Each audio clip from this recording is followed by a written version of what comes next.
Ayan ang aking air plants. Wala pang bulaklak yan.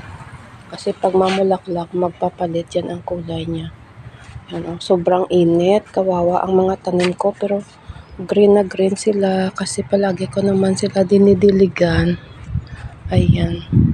Ito pala ang yung kaffir lime. Yung pag nagluluto ako, nilalagyan ko ng dahon.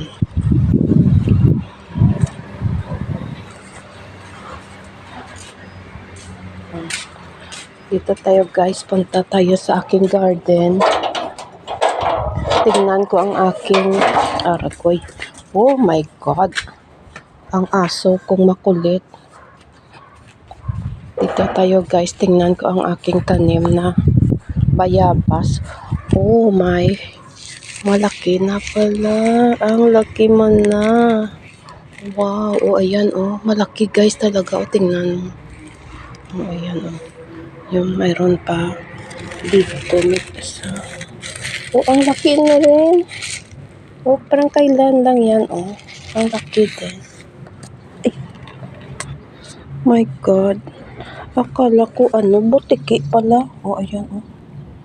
Saan ka na, darling? Akala ko ang dumikit sa akin. Butiki pala. Ay. Ganyan ang buhay, guys. Oo, ang bayabas ko malaki na. Malaki ka na. Ito mag-eat. Ganyan lang guys ang buhay ko dito sa Malaysia. Masipag-sipag. Minsan magtanim. Pag tinatamad, wala din. Pero ayan oh. It is proven na may bunga ang aking bayabas. Ayan. O, diba? Maganda. O, ang laki din. O, yan. Mas meron ako kapayas, saka tanglad, saka mayroong pandan. Nilalagay ko sa mga dessert ko. Magawa ko ng dessert. Ayan.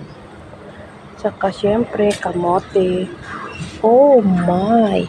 May laman na ang aking kamote. Ayan, oh. Bukas ko na lang yan kalihin kasi mainit ngayon. Okay guys, hanggang dyan lang muna ang aking vlog kasi mainit.